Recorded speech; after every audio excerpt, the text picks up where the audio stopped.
You're my special friend.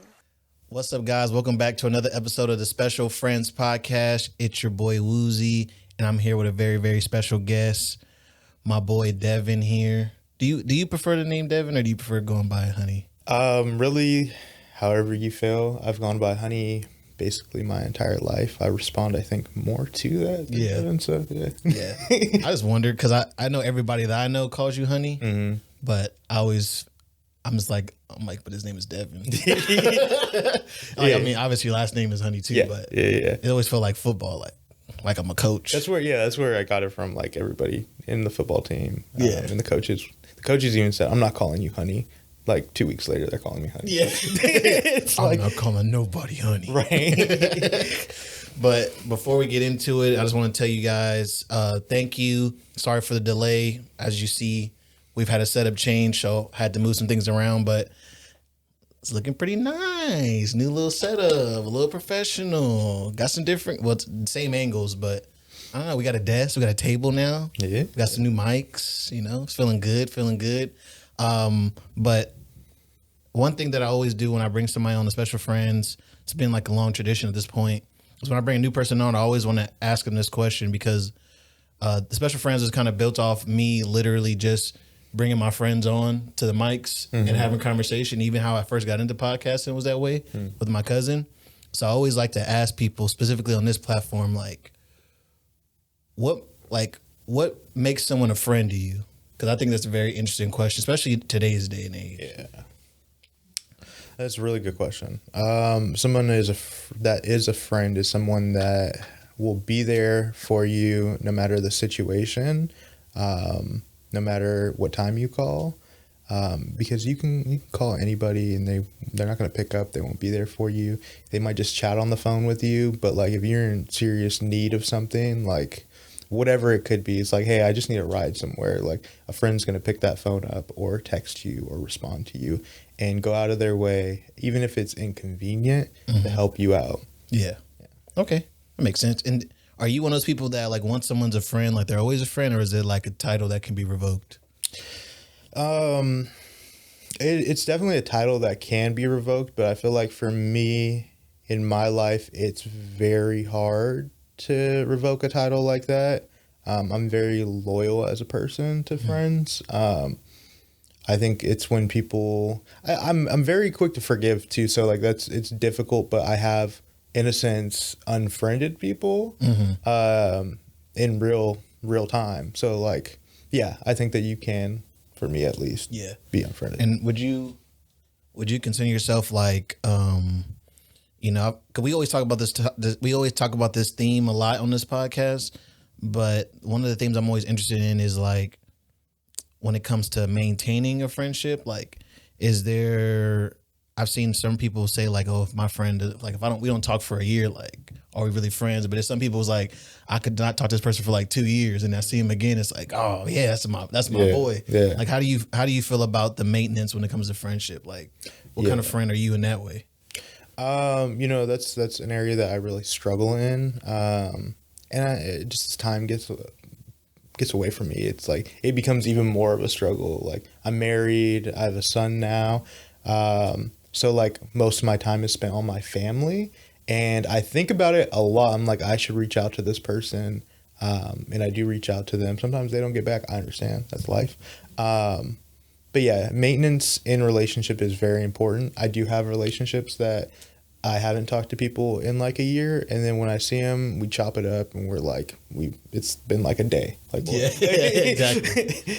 Yeah, and I think that like shows a testament too of like some like true friendships, I guess you could say. Yeah. Because again, we're all living life. Like, I also feel like because of school, we have this false reality of friendship sometimes. Like, you go from seeing like, school is like, means every day I'm gonna see this person at least for majority of the year. Yeah. And if you go to the same school with the people, it's like for years on end, we went to the same place together. We also do nothing on the weekends, so we get together as well. Yeah. And then like at 18, there's like this stark change where life happens. It's like I don't see you like ever. Like what's going on? Like you left the state, or like even maybe some people go to different colleges and things like that.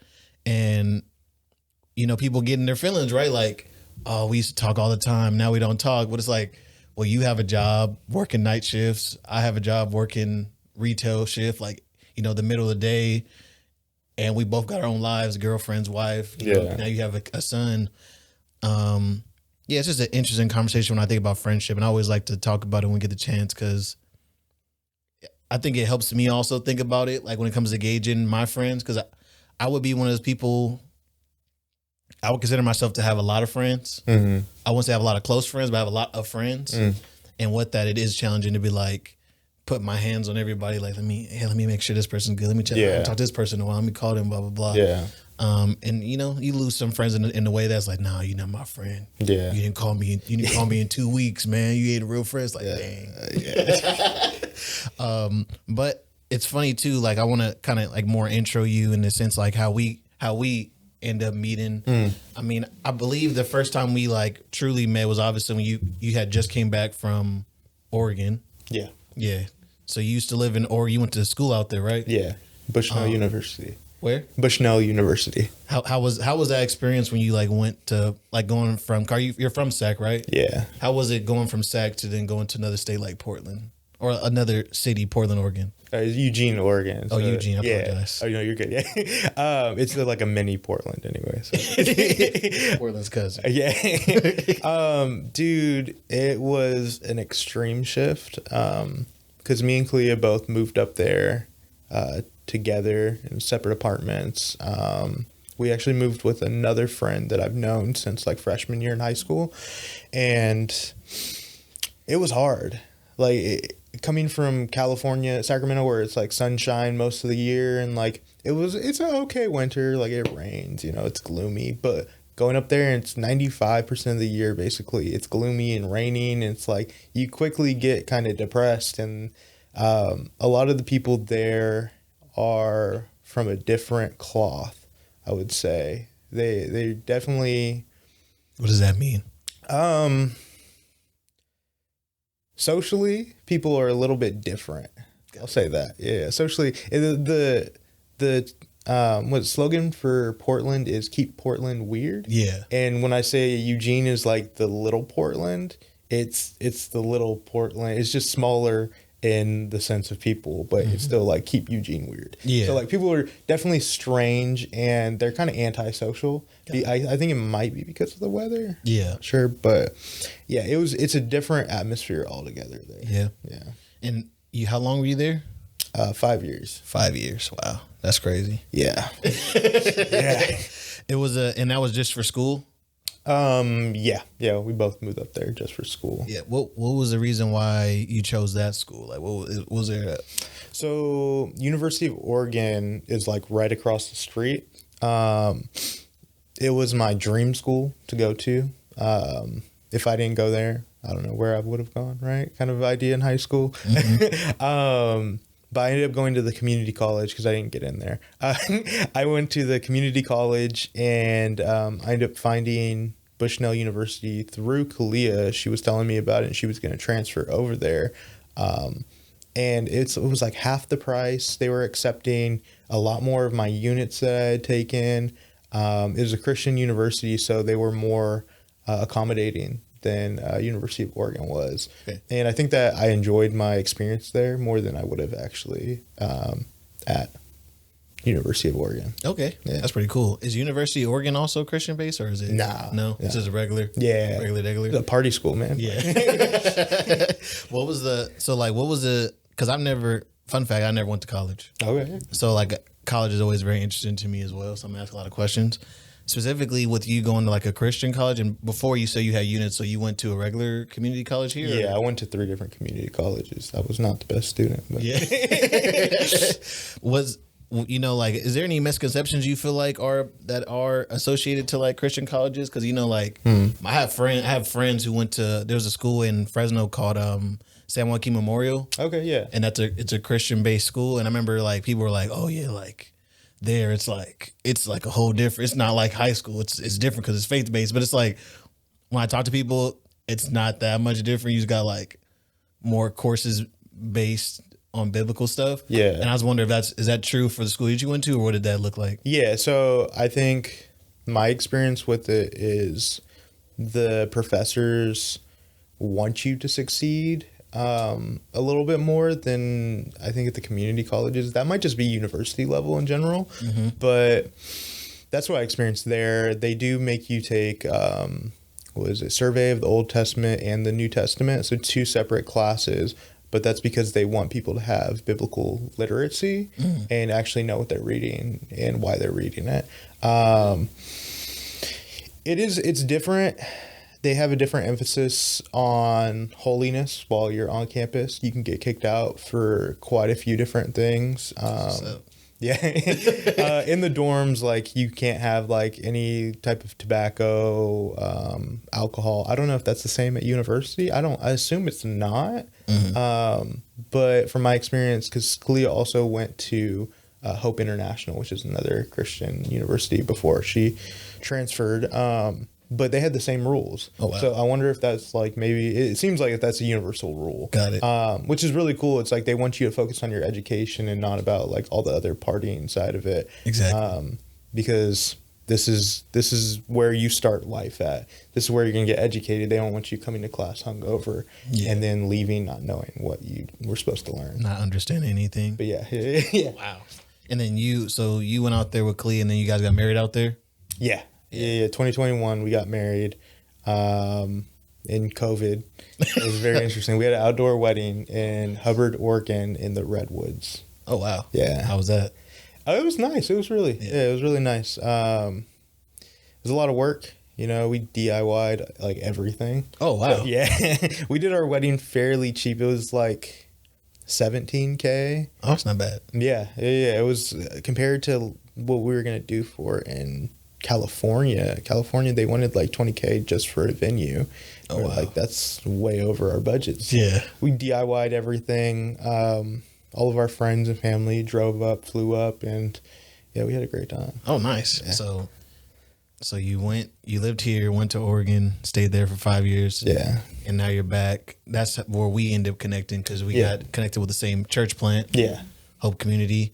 And then, I remember, I'm trying to think, like, I feel like we didn't really like have more conversations until you invited me to your housewarming, when you got the one that was in Oak Park, that was down the street from City of Refuge. Oh, City of Refuge. Yeah. I'm trying to remember that. You had, I remember we played Apples and Apples. Okay, yeah.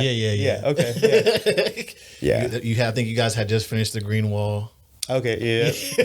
Dude, that was like 8:00 at night. We decided to paint that wall.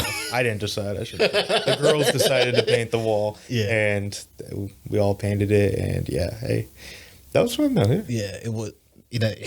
It just looked like y'all had a good time together. I just say it like that. Y'all look like that was a pretty interesting household. Yeah. Long nights, good conversation. But yeah, from there, it's been interesting just seeing the dynamic grow and things like that. And the big thing in your life is, like you said, you just had a son. Yeah. That just recently turned 1. So congratulations on that. Yeah, thank you. And I kind of wanted to, like, especially because we're like in our 20s still, like, I kind of want to ask you about that. Like, what is it like, especially because not many people that I know in my 20s that actually got married, didn't have kids. It was like, oops, and then we got married. Yeah. Like, what is it like now being on the other side of that, like, being married for a while, enjoying each other's company, and then having a baby? Like, how was that process? It wasn't a super hard transition for us. Mm-hmm. I feel like, every stage is different. Like right now, he's going through a very big growing stage where he just wants to be up and he's crying because he's in pain from all the growth and everything. But every stage is different. But when we had him, it almost felt like our house was empty. And then when he got there, it was like a missing piece was fit into the puzzle, right? Like, it was perfect. Yeah. Me and her have been doing youth ministry for 7 years together. We've had kids in and out of the houses that we've stayed in, apartments that we've had, just visiting, hanging out. Like, we've always just been kind of like a hub of community, of people coming meeting with us. So it's like to have somebody else with us in our marriage that is like from us. It's just, I feel like it's beautiful, and it was an easy transition. Yeah. That's pretty interesting. Do you so it's funny because I want to explore on that point that you talked about, like you feel like there's a missing piece. Like when you say that, I mean, obviously it wasn't like conscious, like, oh, we're missing something, we need to fill this gap. But it's like now that he's here, you're like, wow, this is like explore, open our relationship in a different way. Like, did you have that moment you always hear people talk about where it's like, I thought I knew what love was, and then I had a kid, and then I really understood what love was. Like, do you have like one of those moments? People are like dramatic in that way. Man, when I saw my wife giving birth, that's when I had that moment. It's like I have like a newfound respect for her because she went through an abnormal labor. It was 66 hours. Sheesh. So from like Friday evening to like late Monday morning, she was just like having contractions, pushing, and it was hard. Yeah. And she didn't sleep more than 5 minutes at a time. So I found like a new like a spot in my heart of respect for her and love for her because of that. Yeah. But yeah. Does that answer the question? Yeah. Well, I was more saying like, because like I remember I was talking to my boss recently, and he was talking about his son. He was saying like when he first had a son, like the wife had the baby, and then they're passing the baby around, and they said he was like, while everybody was chatting, they didn't realize he was gone. They said he was just like by himself, just holding the baby. Oh yeah. Like looking at the baby type beat. And again, it was like a very interesting story because, it's not I can like understand where he's coming from, but I've never experienced it, right? Like, yeah. So like, that's why I'm like very interested in that, like that connection, right? Like, did that happen where you like, oh yeah, it was like one thing, and then you hold the baby, like, it's holding now. I'm like, like my mind shifted in a different way. Most definitely, like when he was born and they gave him to me, I just like broke down crying. So I was just like, dude, like nobody prepared me for how much you would be in love with somebody, but also how much like later on, how much pain we would feel. I don't think anybody could have prepared me for that. Yeah. Right. So like it's just overwhelming. Yeah.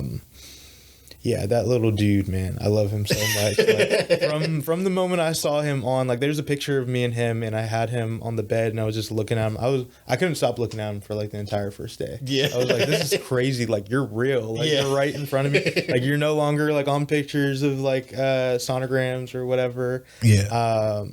Now you're actually like here. So wow, yeah. That's really cool. But yeah, definitely a mind shift to when you have a kid.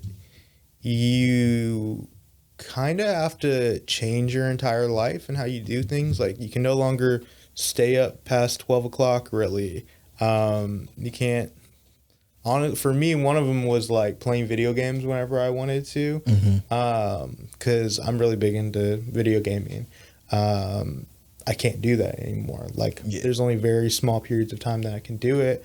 Because he's up and awake and like he wants to play with me, and I'm like, yeah, let's go play. Let's just go do this. Exactly. So yeah, it's just like your entire life changes from you being the center or your other person being the center to being now your child's the center. Yeah.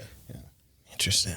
That's so cool. The concept, because it's like I would say I think people are deeply selfish naturally. Mm-hmm. So it's always interesting when you hear like someone has a baby. It's like, yeah, no, it's not about me no more. Don't even live for me. I'm willing to die for this thing. Yeah. But you also have to find like a good balance in that too. And that's something that I've learned is like everything can't be centered around them. Like you have to have a social life too. You have to take care of you also, or else you're gonna be walking around looking like a hobo, like honestly, like you have to take care of yourself so that you can take care of them. Like kind of like the airlines are like, put your mask on before you put their mask on. Like, it's the same thing. Like you got to read your word before you can give them the word. Yeah. And like, I want you to speak to that a little bit more. Like, how do you maintain that boundary and that balance? Yeah. I mean, the balance, like I said, it's hard. Like I'm still trying to find it. I think that Until your kid is like out of the house, you really don't find it because they keep changing. But I had it down. Then 2 weeks he started walking. oh, dude, started running and like. Yeah. So my balance really is just taking some time out of my day to kind of reflect on how I've been doing, and if that's just going to the other room. Or even like when he's taking a nap or something, because I'm able to work remotely part-time also. Nice. So like whenever he's like taking a nap, I'm able to just kind of like take in a moment. Okay, like what do I need to do? What have I been like? Have I been too harsh on certain things? Like just reflection time for myself. But also like making sure like telling Kalia like, hey, like I need some time. Like I'm touched out. Like I need to like go outside. I need to go for a walk. Same thing for her. Like it's a big thing that like I want her to get out of the house, go and do things, and make sure that she gets some vitamin D. Right. And that's for both of us. But and that's just meeting up with people, having coffee, like pouring into people, people pouring into you. Yeah. Yeah. It's pretty interesting. We'll talk about this more at one point. I'm a nerd. I'm very much a nerd for like social relationships, social interactions. Yeah. Again, I have multiple conversations with people about like the dynamic of my family that I grew up in. And when I got to like high school, that's when I really realized that people's dynamics are like vastly different sometimes. Yeah.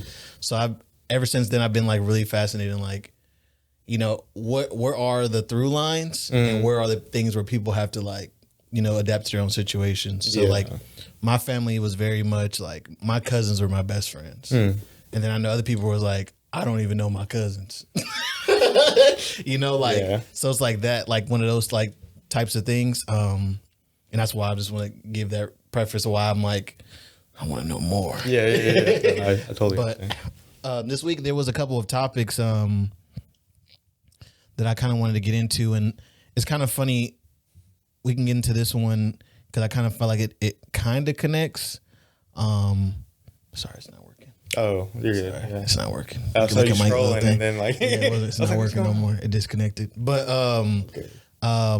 it's this concept that it was this video that came up with this girl was just like she was kind of just venting. You know how TikTok goes. People on TikTok, they just vent. They're just talking. Yeah.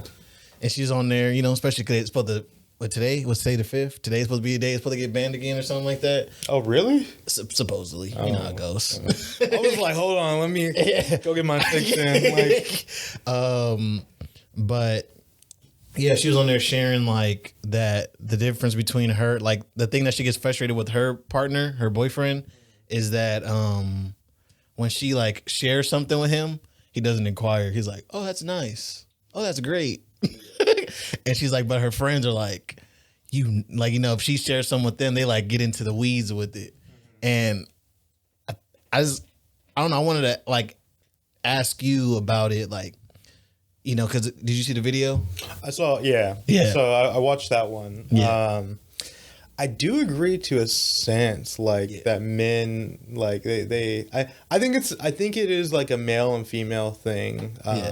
But then again, it's depending on the man and the context to the thing, right? Like that's something that I've had to work on with me and Kalia talking. But I think every time that I've ever done that, it's because I'm working through something in my head already. Got it. Or like 20 other things that I'm going through in my head. And she says something, I'm like, oh, that's interesting. Okay.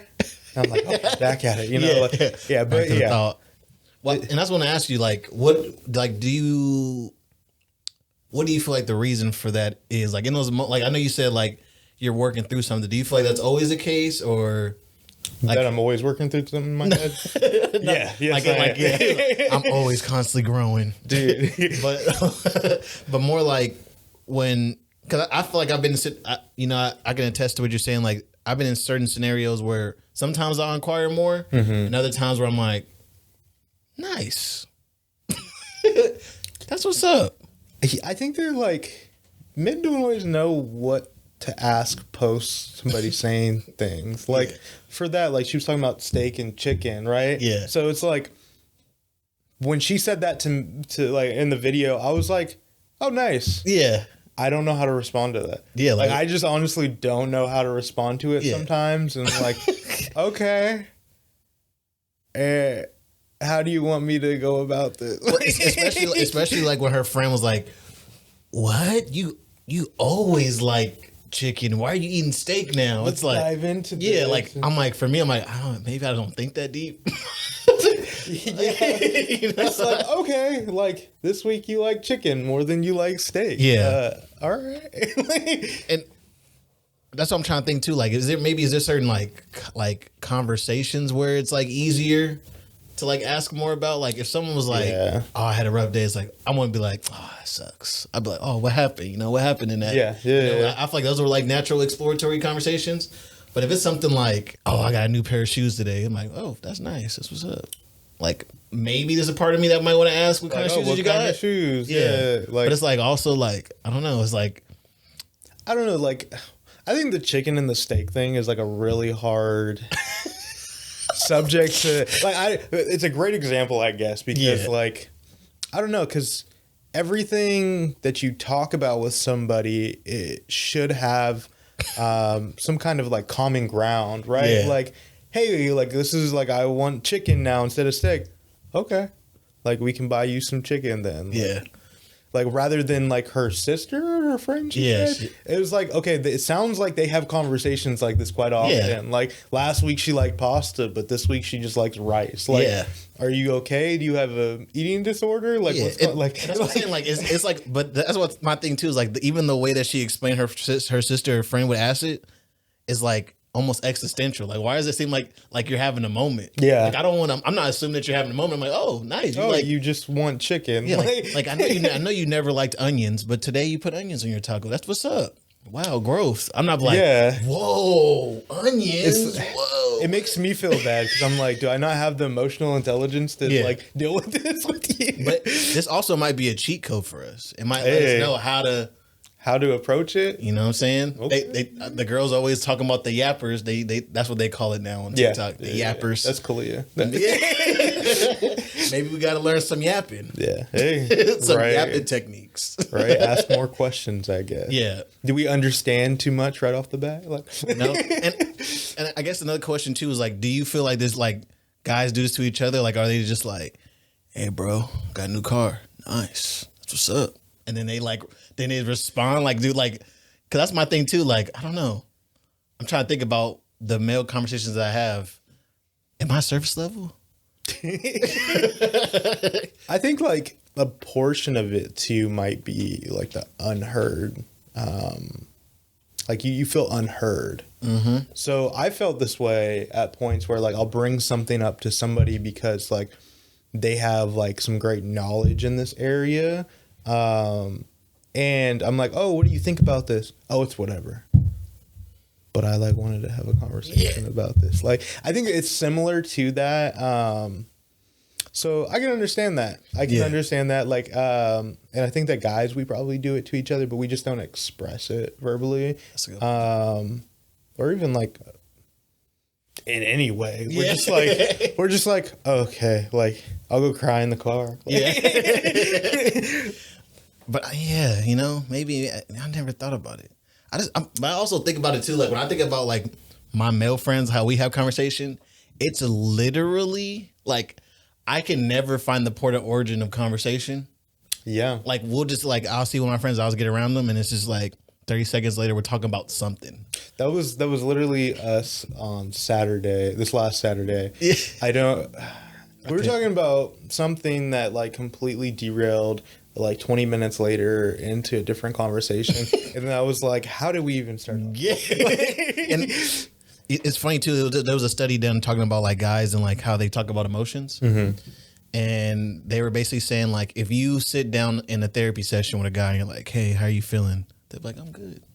Yeah. Like they probably like, it takes like a lot more work to get them out of that. Yeah. But they said but they said like, if you get a group of guys and you like give them a project to do, naturally while doing that project, they'll express their feelings. How they're doing. Yeah. Which is like, I wonder if it's something too, like maybe it's like, because I think about like, I think the deepest conversations I have are probably when I'm driving.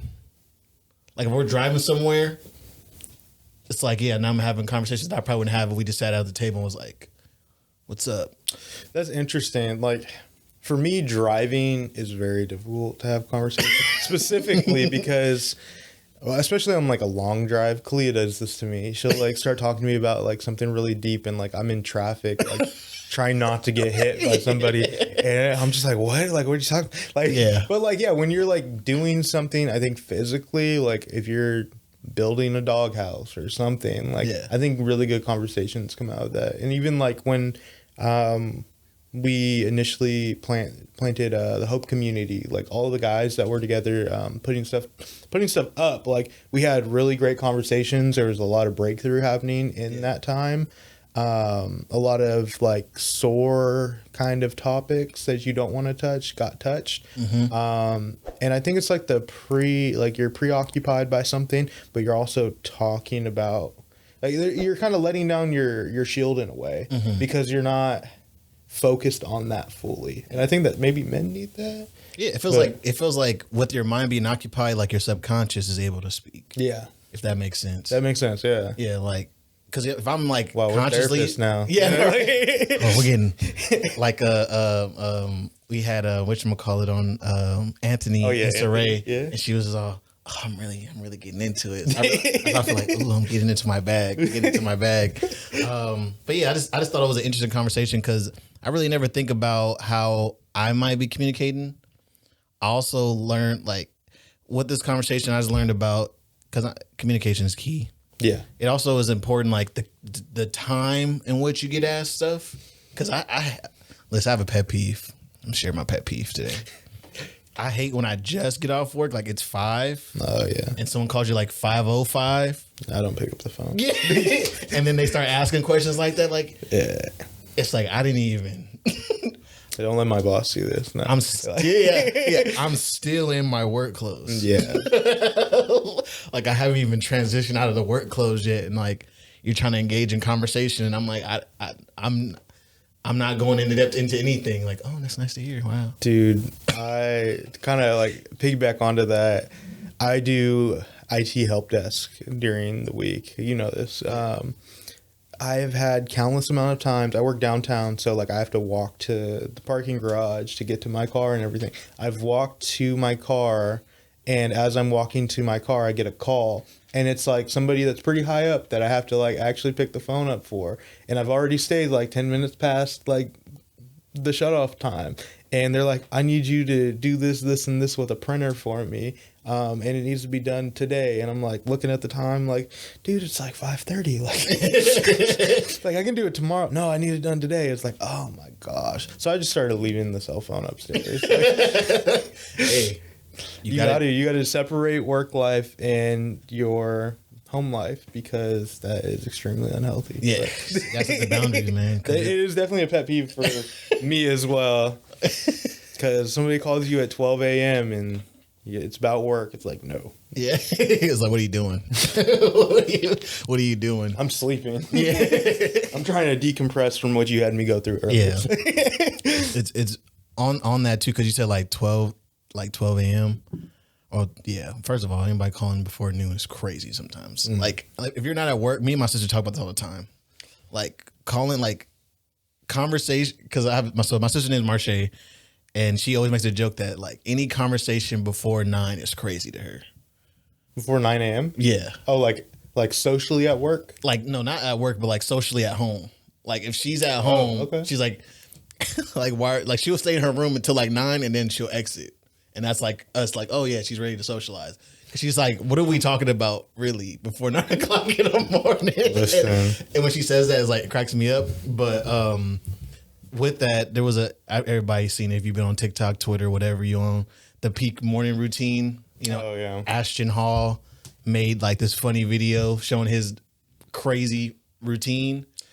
That's the dude in the I think I saw that video. So the dude in the penthouse and Saratoga bottle pours it in there. He started the morning at like 3 a.m. and like, I'm pretty sure that was an Airbnb. I don't know if that was his actual home. Well, actually, there was I mean, if you believe the rumors, he actually got evicted from that apartment recently. He was just in the news because they had eviction notice. Because of the video? Like, I don't know if it's because of the video. I don't think it would be because of the video. Yeah, he didn't seem like he did nothing crazy. But yeah, he got it. There's an eviction notice. I mean, he got evicted, but there's an eviction notice that was posted online. And people are like, I know, right? But it's just funny because it was satire, obviously. Like, if you see some of the stuff, like someone made a joke where he jumped in the pool.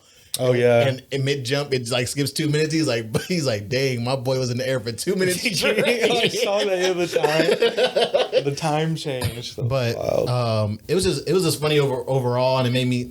I'm like a productivity guy, so I love watching morning routine videos. So like seeing him make fun of it is very interesting. So I kind of just want to explore that topic with you personally. Like, how do you feel about like morning routines? Do you have one? Oh, somewhat. I mean, there's some stuff that's like ritual for me, like putting on deodorant, cologne, that kind of stuff, showering. Yeah. I usually get up, go to the gym pretty early. It's been hard lately just because of the season with my son. Yeah. He's just up and down. So, and the time change threw it off, and it kind of just messed everything up. But yeah. So my normal morning routine would be gym, come home, read my word, then shower, and get dressed and go to work for the most part, you know. Simple it's morning pretty simple, yeah. And, you know, skip breakfast, do it all. Yeah. So do you feel like it's very interesting because it's cool to see that you have a simple one? Yeah. You know, I think most people should have a simple one. Yeah. But sometimes you see like these videos where it's like, I get up 3:30. I go for my run. What time are they going to bed? 12-mile run. Well, I remember Mike Tyson's like, I think Mike Tyson used to get up at 4:30, go do his first workout, come back home and go back to sleep. That's wild. That's what I thought. I was like, when he went to sleep, I said, that makes more sense because what do you do after that point? Like, yeah, I mean that's his job, right? Like, exactly. it's to train. So like he does like 2-3 hours in the gym, goes home, sleeps, and then probably does it again. Then starts his day like regular, you know, like breakfast, stuff like that. But like with that, I always think like, so I follow this guy named Alex Ramosi, and he talks a lot about like the concept of people wasting time. Mm-hmm. And like that was a big joke about his video. It was like it took you all them hours to like do something to actually do something. And I don't know, like get up in the morning and get ready to do work day. Yeah, that's a good point. And so I was gonna ask you, like, how do you like, especially because you have like a simplified one, like, do you feel like some of these ones are like over the top? And like, what's the most over top thing you've seen? Like in a morning routine? Yeah.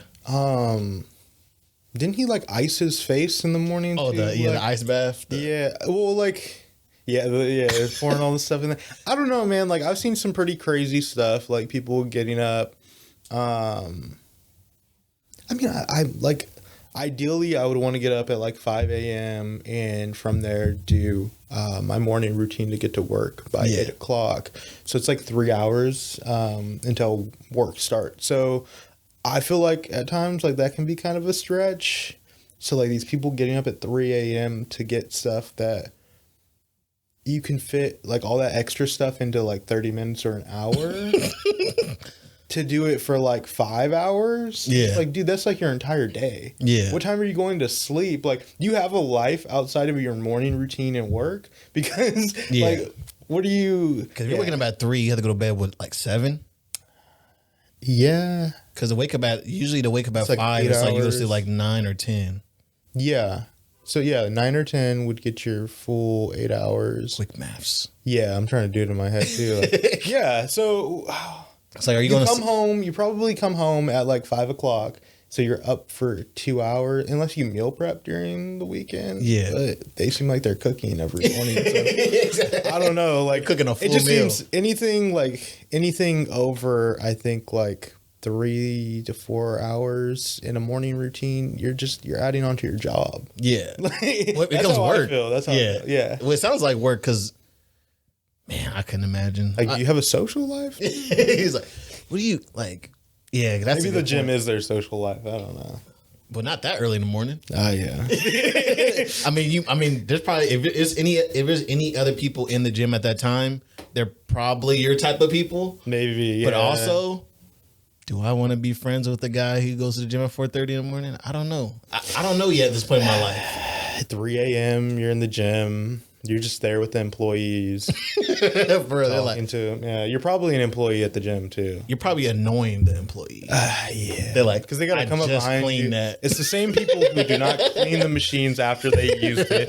Like, I have a crazy story about that too. Yeah. Like, I was sitting there on a leg machine one day, and there was like 3 people kind of standing off to the side, and I was like, I could feel them watching me. I finished my set. I go to get the spray and the wipes to clean it off, and as soon as I get up, I hear a bag hit the ground. It said "doop," and I was like, okay. And I walked over to get the spray. I came back. They're already on the machine doing the workout, and it was their duffel bag. They had thrown it down like to claim the spot. I was like, this is so weird. Like, I looked at him. I was like, do you want me to clean that? And the guy just looked at me and said, no. And I was like, okay, so you want somebody else's sweat on you. That's how you people get staff, man. Yeah, no, literally. And that made me start wondering, like, how many people actually don't clean the gym stuff. Oh, for sure. People don't. I was like, you definitely get up at 3 a.m. to go to the gym. You definitely give 3 a.m. gym energy. Yeah. You probably don't even shower after the gym. Oh, God. So with your morning routine too, do you feel like if you don't have part of your morning routine, like your day's thrown off, or are you one of those people like, it's flexible? I'm flexible if it is a day or two. The big thing, I mean, obviously, is the gym in the morning. Yeah. Like, so if I don't do the gym for a couple days in a row, I start to feel it in my body. I start to get more tired during the day.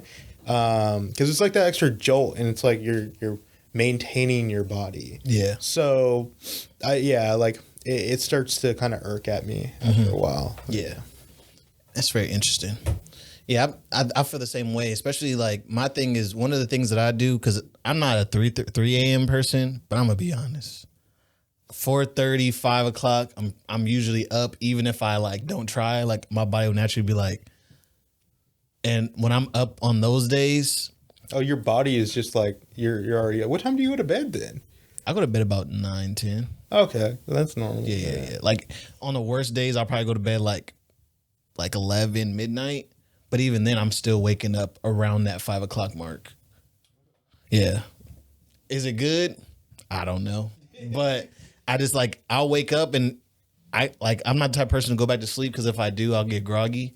So a lot of times, like my routine consists of like the first 30 minutes, I try to read either a book or the word. Like that's like the first 30 minutes. And like when I do that, I feel like if I don't do that, my day is thrown off. Yeah. In my opinion. Like if I don't have the willpower to resist social media and go and read the word first, my whole day is just like that manic. Most definitely. Like I feel that too. Like if you're not reading your word in the morning, and you automatically go to social media or like YouTube and you're like Netflix, whatever, you put the news on, like your day's kind of thrown off. You're filling your tank with other things before you're filling it up with what you actually need. Yeah. So like I feel that too.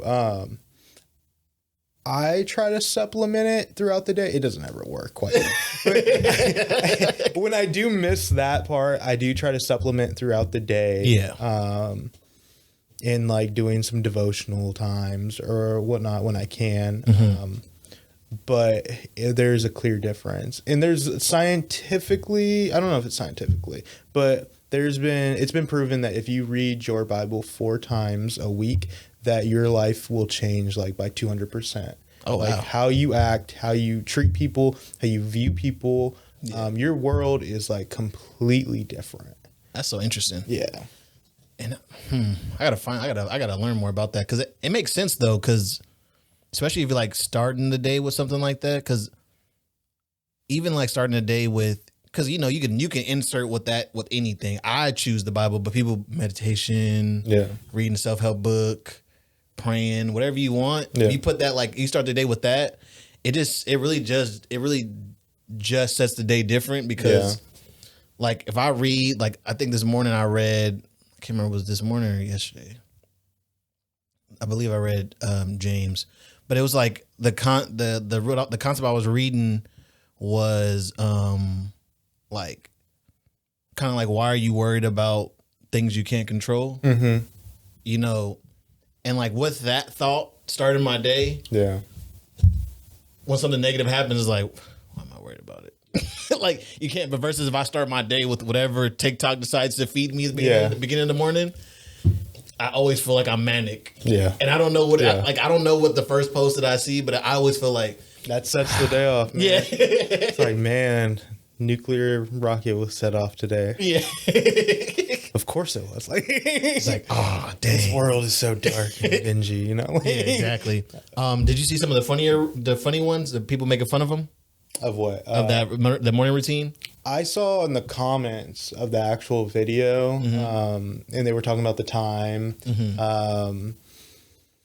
Dude, like, I saw something that he was like in a Zoom meeting, and he made a comment. And I was like, "You're not actually talking to somebody on Zoom. Like, this is so fake." Because like, so let's close this $10,000 deal. Like, I was like, no way, this dude's talking to somebody. This is absolutely funny. Yeah, there's no way. There's been a lot of parodies of it too. Like people, like there's I don't know if you remember this guy. I can't remember his name, but he's like Fly Grandpa.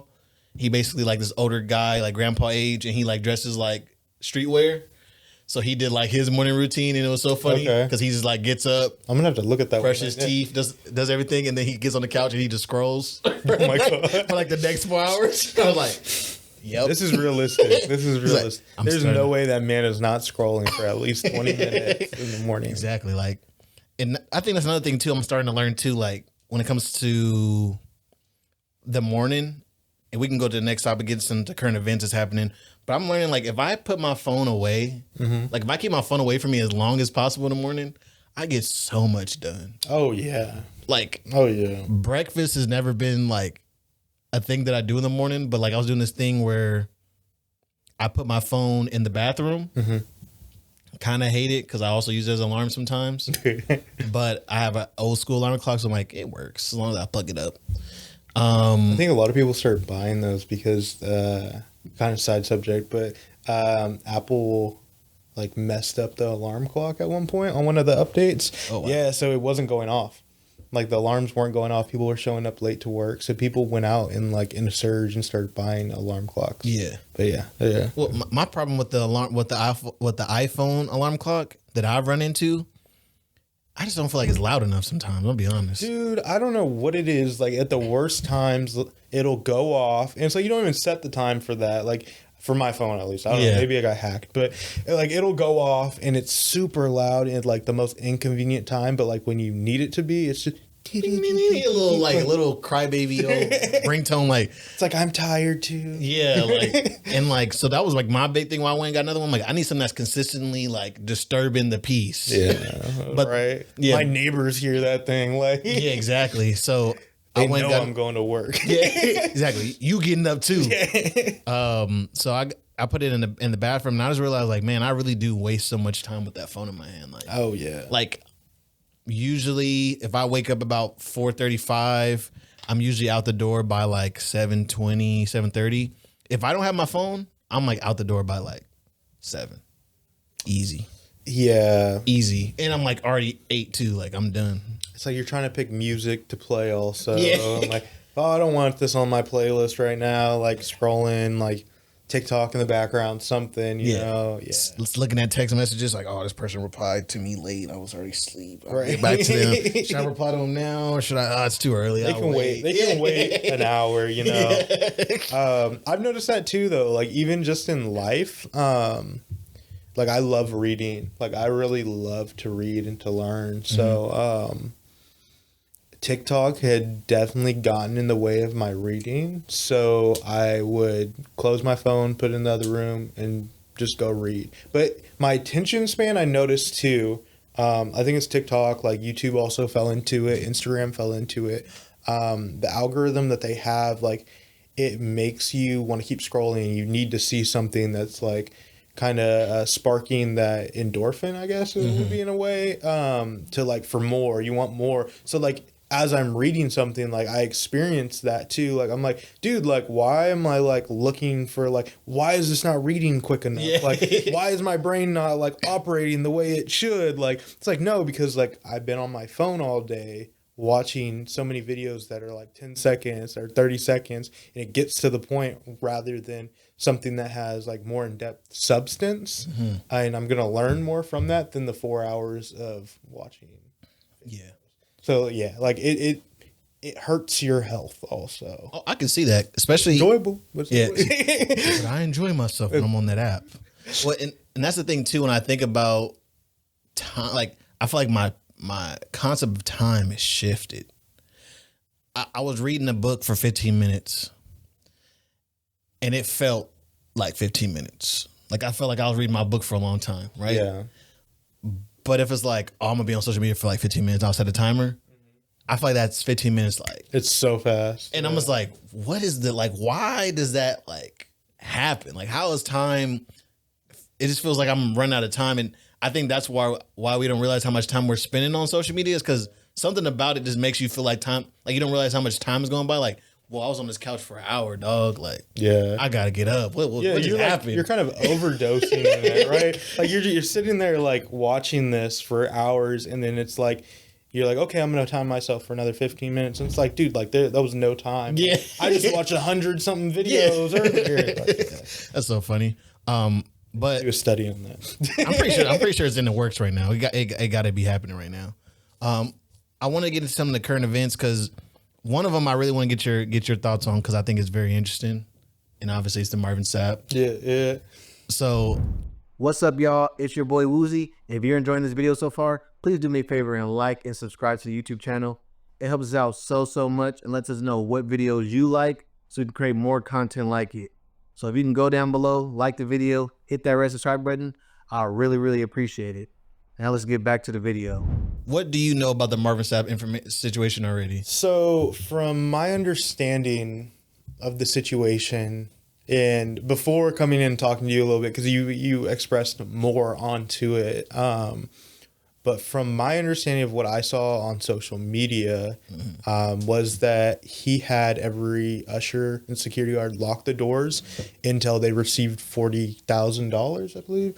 And like some of the people he was asking like $1,000 from, the people on the stage that were like deacons, like he was like forcing people's hands. I was wondering what the full context to it was, because like what happens before and after the video are also important. So yeah, I mean, you told me that it was like an old video too that resurfaced. So to give the full context is Marvin Sapp. If you guys haven't seen it, Marvin Sapp has been going viral because he was doing a performance at an event, and at the event they were doing the offering segment, and he basically was like, "Yeah, we're not leaving until we get $40,000. We have enough people here to get $40,000." Close the doors. Close the doors. People said lock the doors. I went back. He just said close the doors. He never said lock the doors. He never said lock the doors. Yeah, he said close the doors. Everybody else heard lock the doors. I went back and confirmed he did not say lock the doors. Okay, cool. But to give context, that's an older video. So the video's from 2024. He was at the 109th Pentecostal Assemblies. Okay. And they were giving the offering segment. And he said, we got all these people in here and we got all these people online. If 1,000 people give $20 online and 1,000 people in the building give $20, we'll have $40,000. So we're gonna do. He's like close the doors, and we're not leaving until we meet that goal. That's when he pointed to the people on stage. Is like, y'all got enough to give more, so we should be able to meet this goal or something like that. Yeah. Okay. And that's what the original context was. Is that he was saying with all these people, everybody get $20. We be able to meet our goal. And when he said it that way, I'm not gonna say I felt him because you're supposed to give with like a willing spirit. Yeah, but I also understand heart. like $20. Yeah, $20. Yeah, it doesn't seem like a lot. Like I'll give like to kind of put in my piece onto this whole thing. Go ahead. 2819 is a church in Atlanta, Georgia, with Pastor Philip Mitchell. Great. Similar situation, not the same situation. They needed a building because they were being kicked out of a school there because of some Karens in the neighborhood, is what he said and how he put it. But he was explaining to everybody that they needed a certain amount of money. It was like $7 million or something.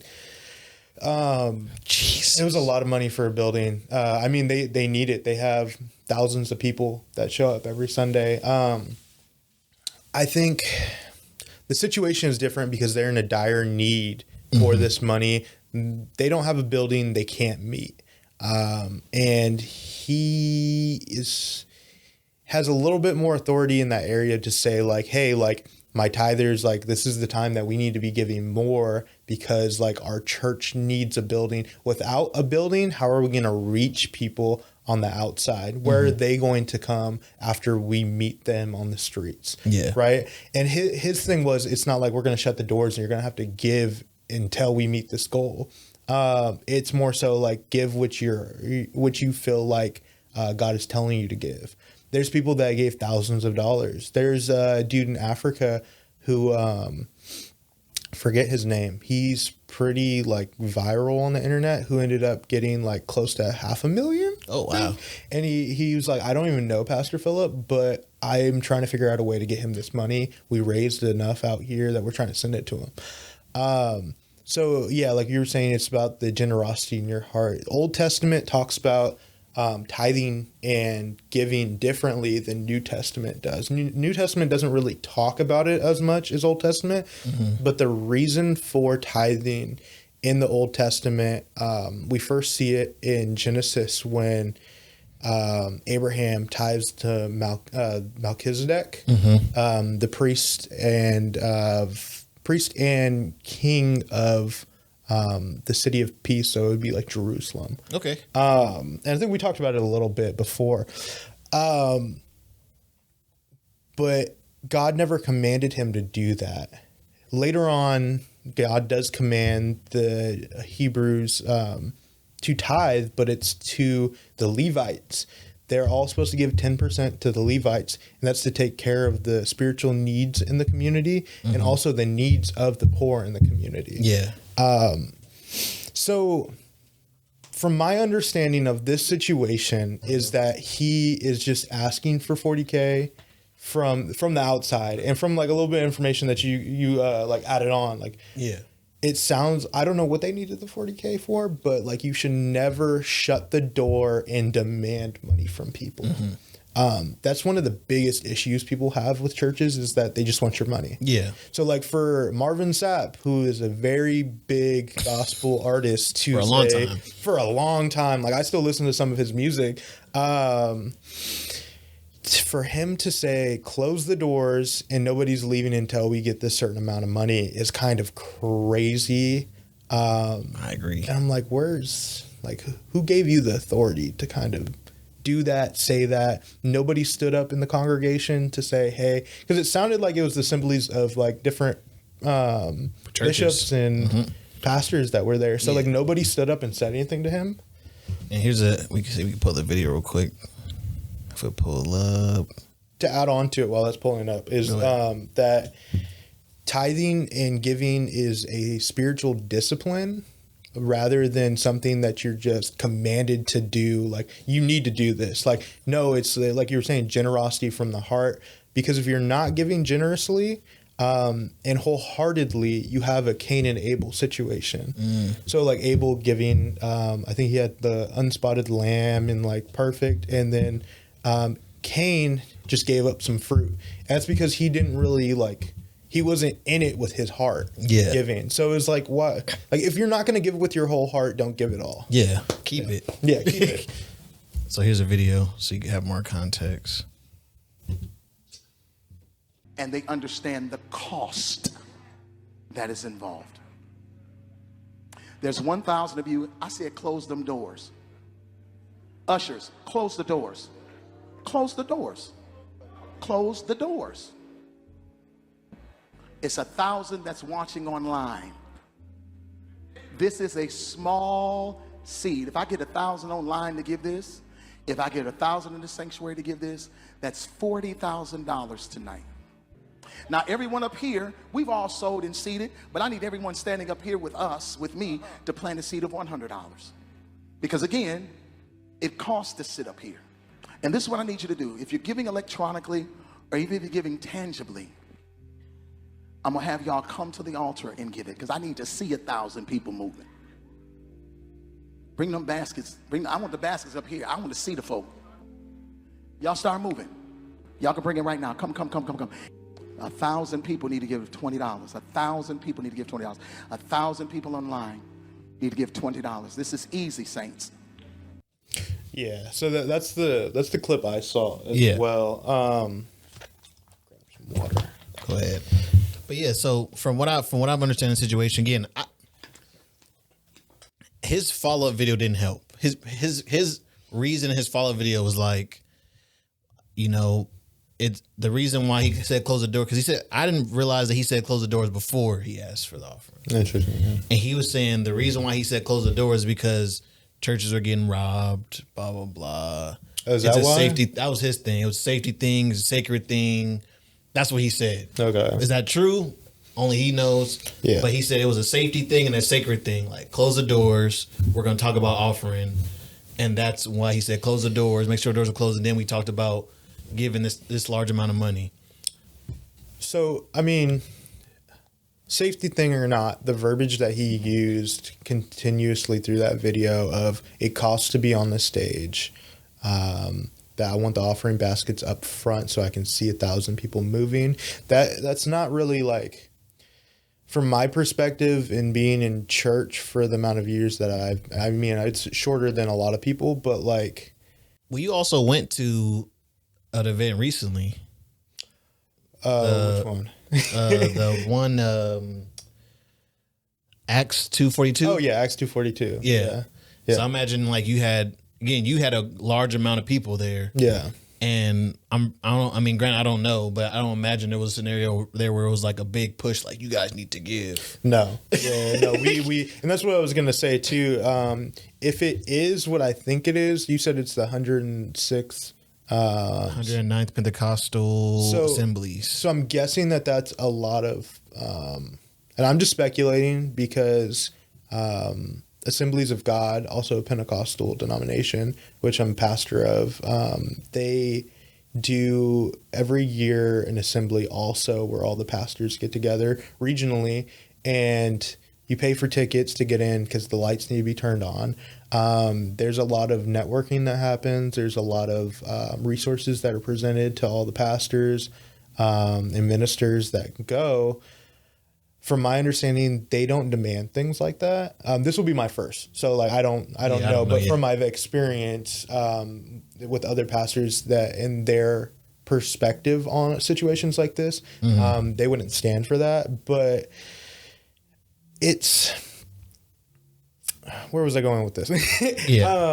It's very strange to demand funds from pastors who are giving their lives to ministry. Got it. Who have to tithe. It's mandatory that they do have to tithe to the denomination, depending on the denomination, but for the most part, Pentecostals, we tithe towards what's called general council, and your general council and your regional council. So you tithe to both of them. You don't tithe like 10% to this one and 10 to the other one. It's usually all goes to that. Their money does go to that. So like, for you to demand money out of pastors who honestly don't get paid a lot, who give their lives to do ministry, who are usually paying to go to events like this already, is very weird. Yeah. Like, you're demanding this, unless it's like a crisis moment, like, hey, like this church is about to fall apart. Like, they don't have the funds for this. Like, I really need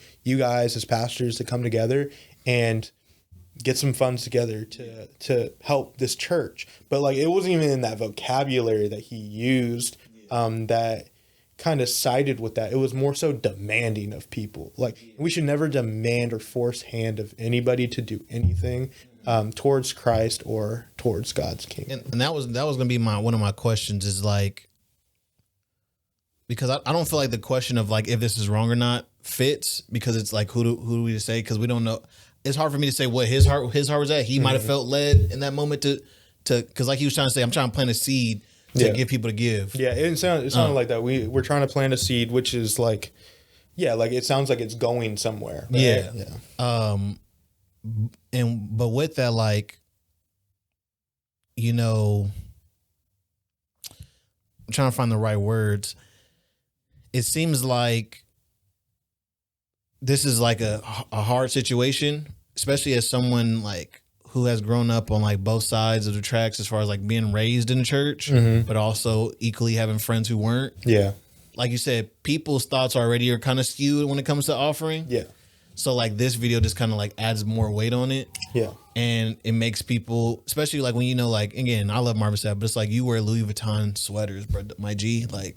Don't buy one for a week and you can pay for whatever, right? Like, you know what I'm saying? Like, so it's like, it'd be different if he wanted to plant the seed and donated $40,000 and he's like, I invite you guys to like match me or something like that. But to be like, everybody here, give their 20. It was kind of, again, I'm not going to say it was wrong, but it did feel like what's going on. But I wanted to ask, like, is it wrong to challenge the congregation in a way like that? Like from what you read, because I'm asking you because you're like deeply read when it comes to like things like this, as far as like religious practices, and I just want to know like what are your thoughts on it personally? So, like similarly, like I guess on the counter side of it, like from your story, like I wasn't raised in church. I found God when I was 19 years old. My perspective was that the church just wanted your money. The church was like, I mean, I assume like it was more of like the Catholic view of the church rather than everything else. So like when I actually did come and become a member of the church, I started to understand things a little bit more and seeing like these people that are on the news, Kenneth Copeland kind of people, like this is really unbiblical. Like, why are they saying that like if you sow $1,000 you get like 20,000 back? And it's like, no, like that's not what the word says. Like you're trusting God with your money. You're going to see the fruit from that. You're going to see the return from it. It may not be like the actual like physical money back. Like you're not going to get 10 times back money, like just like that. Like it's not easy like that. That's not like how it works. Yeah. It's about your submission to God and God recognizing that and saying, well done, good and faithful servant. Like you trusted me in all areas, and money being an area that like we all kind of worship. Like we spend 8 hours a day chasing the bag now. So Chasing that. yeah. So like for my view on this situation, can you say the question again? Sorry, I kind of got off track. Well, basically I was just asking like, is there space to challenge a congregation in such a way? Yes. Like, is he wrong for challenging them in that way, or is it just the context of the way which he did it? Like, because I'm like, you know, to be like, hey, this assembly was put together by people, and you know, every year, I'm just like kind of building on what he might have been thinking. Yeah. He might know a little bit more behind the scenes about what's going on with assemblies, and it's like they're asking for money. Yeah. They need money, and we got all these people in here. If we can all give $20, they'll have $40,000 that they'll need. Yeah. I mean, like most definitely, like I think that challenging the congregation, challenging the assembly is good.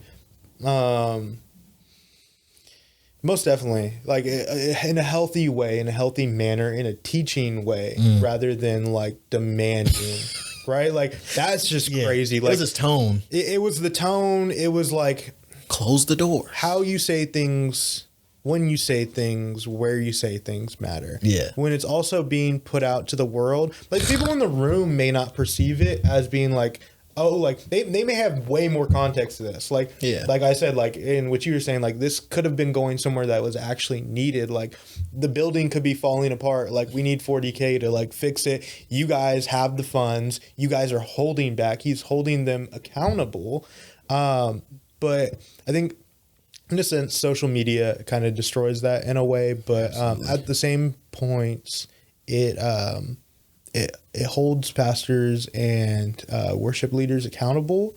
So yes, I shouldn't say he, but the head pastors and the assembly leaders should be holding their congregation and the assembly accountable for that.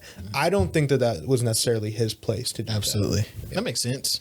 And yeah, and I think that's really good too, like to say, like, because again, we're all children of God, but it's like certain people are anointed and some people understand and are more in tuned in different ways. Mm-hmm.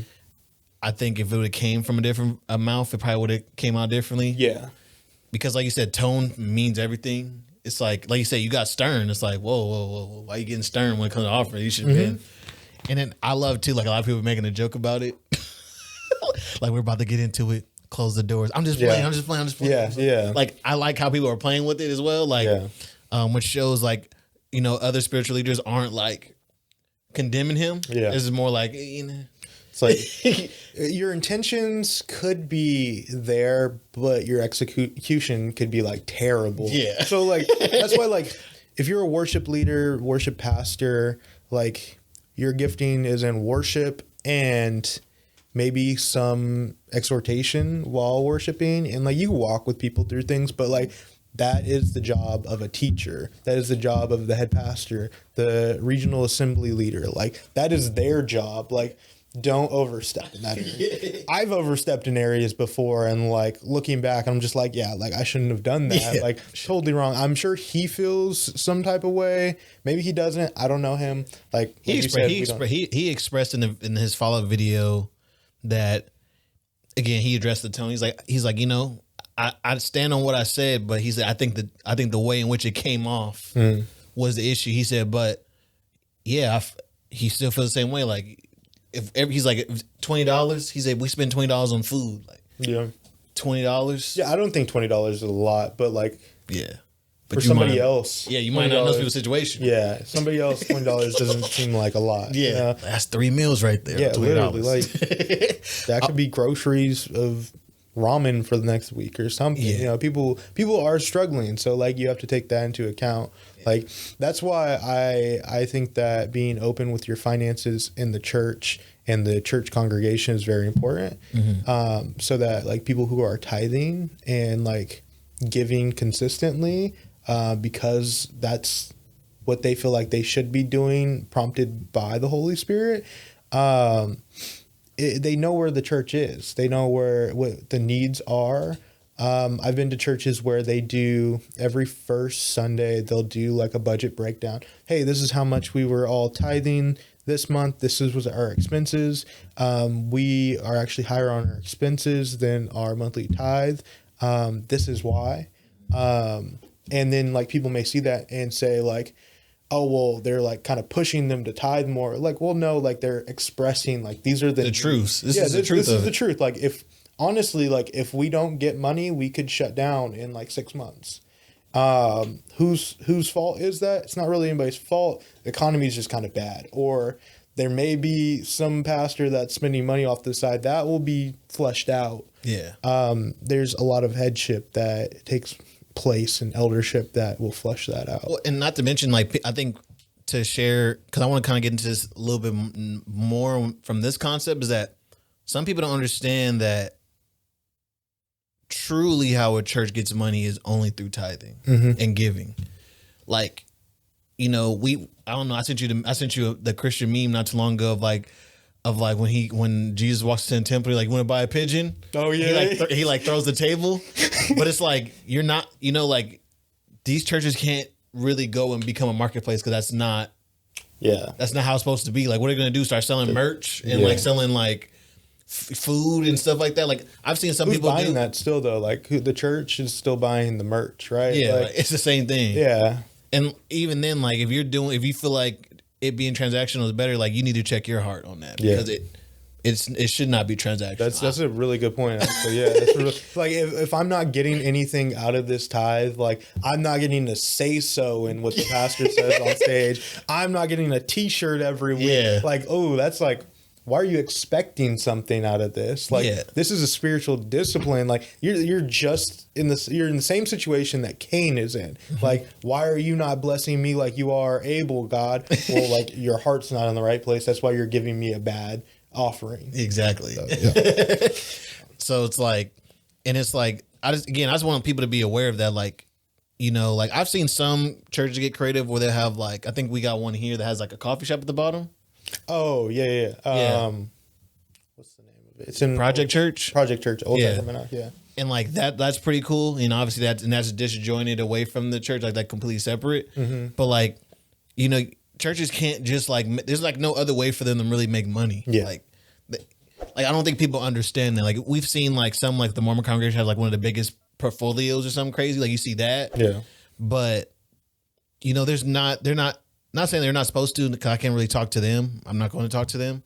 But it's like more there's no other way for them to get money. It's like I want people to be more aware of that. And like I know like you see these things online where people abuse it, but that's not the majority. That's not the majority. Not at all. There's the pastors, the majority of churches, and really all churches that aren't shown online in news channels about somebody stealing, they all have eldership. They don't actually, like the head pastor does not touch the money. Like there's other pastors, other people in play that are actually dealing with the money. He doesn't necessarily have say over what's going on fully with the funds. Yep. Excuse me. He has a great input at what can happen with the funds, but he can't actually just move the money around himself. Yeah, no. But in churches like Kenneth Copeland, Joel Osteen, like they're in full control of all of that. But also their teaching is very much non-Christian. They just use the Bible to kind of manipulate people. Yeah. So stay away Not from kind him. of. They fully manipulate. Yeah, definitely. When there's a phone number at the bottom of the screen, turn off the TV. Yeah, right. It's not. It's in If their it's benefit. for tithing, like Call this number right here. Call this number right here. yeah, You will be saved today if you call this number right here. oh my god, Put a number right here at the bottom of the screen. that was like the fall of TBN, right? Like, man, That's crazy. With that, like talking about like TV programming, there's a popular program that program that people have seen. I don't know if you've seen it, but it's called Pop the Balloon. I've seen it. If you haven't seen it, you've seen somebody doing the same thing. But recently, they're actually getting picked up by Netflix. That's crazy. Yeah, That's actually nuts to me. yeah, And like, yeah, like it's not gonna be the same. So the host of the YouTube one, her name is Arlette. It's gonna be a different woman. I believe her name is Yvonne. And yeah, they're gonna get picked up. They're gonna do some adaptations for Netflix and things like that. And I kind of wanted to speak to it, and not only it, but like the concept of like something like a YouTube show getting picked up by Netflix. Like, yeah. like what do you like? I guess first, like, what are your thoughts on like Pop the Balloon and these dating shows that are becoming popular right now? Pop the Balloon just seems materialistic. It seems like there's no substance really to it other than appearance, right? Like, if I guess the idea is like you have one shot to like make these people want to date you, but it's not really a one shot because you just walk in and people immediately pop the balloon. Yeah. Like, I don't like it. I don't think that it should be socially acceptable to like continue to do that just because like I can make an argument that's low key how life works though. It is. No, it's most but like, I'm subconsciously popping balloons when I see people walk in the door. Subconsciously, but like physically popping the balloon. Like imagine what that's doing to somebody, right? Like everybody's carrying around a balloon and then somebody walks in the room and you're just pop. It's like, okay, like I wasn't even like trying to get at you. Like, yeah. And it's funny thing too. I think she's made some rules because before when it first was thing, it was like egregious. Like people walk out, chaos. Everybody just popping the balloon. And I think me and Ariel talked about this before. Like sometimes people are just popping the balloon because somebody else is popping the balloon. Like, oh, she kind of cute. And you see everybody pop the balloons. Like, well, I ain't gonna be the only one who thinks she's cute. Yeah. Like, or like vice versa. It might be a he. I'm only speaking from version of she because I date girls. Yeah. So it's like, but I definitely see what you're talking about. Like as far as like, I don't know. It sounds fun though. Like I kind of like having my ego smashed. You know, Oh, I kind of like the concept of walking. I guess people go on the show like with the like understanding of what it is. This might happen. Yeah, but like, imagine like you're I don't know. You're just like a genuine guy. You're on like, there. I just want to meet somebody, and everybody pops the balloon. I didn't like your shoes. I didn't like. You sound like a nerd. Somebody said in one of them, I saw they were like, you sound kind of zesty. Yeah, and I was like, bro, like, he was like, the way you're dressed, you look kind of. Yeah. I was like, oh, like, bro, like, I am catching a stray, right? Like, I think that's the thing. That's the thing too. When I've seen some of those as well, like some people's takes for why they pop people's balloon is just like crazy. Like I think me and Ariel was talking about it last night. There was a pop the balloon where the guy popped her balloon. What was it? Oh shoot, I can't. I'm losing my train of thought on it. I just had it, but basically she did something that was like light. Like they had great conversation, had great interaction, and it was like one part that she did. And he still kept, because like from what I understand, it's like they pop all the balloons and then they bunch them together and they keep going and then they choose, and then the other person chooses if they want to go with that person, whatever. Yeah. So it's like a back and forth. But I don't know. It's just like I don't know. Like when you're going to pop the balloon, like what are you looking for, right? Like yeah, I mean, like yeah. You're not gonna find 100% person. I don't even know you for off the pop the balloon. Like it's like the button game. Yeah, I don't know if you saw that one. I hate that game. Yeah, it's so like, oh, triggered. Nice. Yeah, oh, you're an awesome person. Damn, I'm like sorry, I just didn't like the way your voice sounded, or like I actually didn't like. It's like I don't know. Like I guess people understand what they're signing up for, but like. At the same time, like you were saying, we do that in our daily lives, right? Like somebody walks in the room, you're like, oh, pop my like mental balloon. Yeah. Like, no. It's like, she said astrology. Pop. But like a lot of people like don't actually, I shouldn't say a lot. There's a good portion of people that would not marry the people that they currently are married to just off first appearance. Hey. So you actually have to conversate and be social with people to like. I think that's like a big portion of falling in love with people. Yeah. Like they say 75% of your communication is body language too. Interesting. So like the way that you're presenting to somebody, they may present to you differently. Yeah. Like, if you're automatically popping your mental balloon towards somebody, like you may not know it, but like your physique is showing that like you're not interested, and they may be like the perfect person for you, and they're like, okay, like they're turned away from me completely. I'm just gonna go this other way. Yeah, and that makes a lot of sense too, because especially like it's funny like the way I grew up. So like grew up Jehovah's Witness.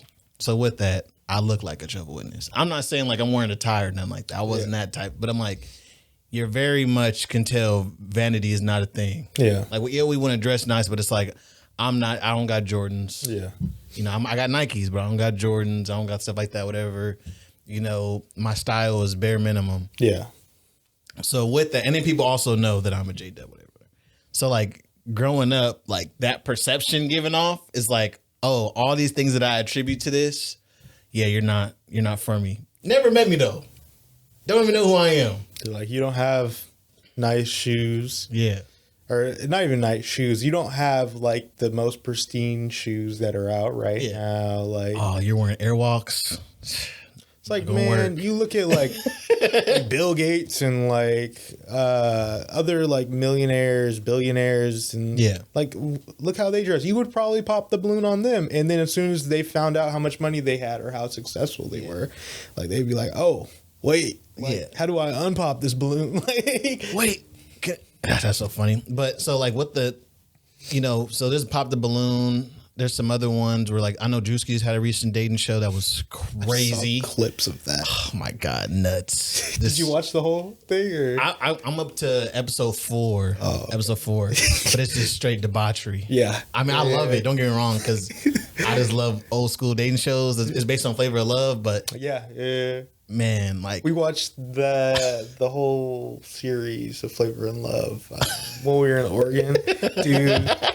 It's like So it's good. a break off of like Bachelor into that, and then it's Drewski like making fun of all of those at the same. Dude, that show, I've seen the clips of it, and oh my god, it's so good. crazy!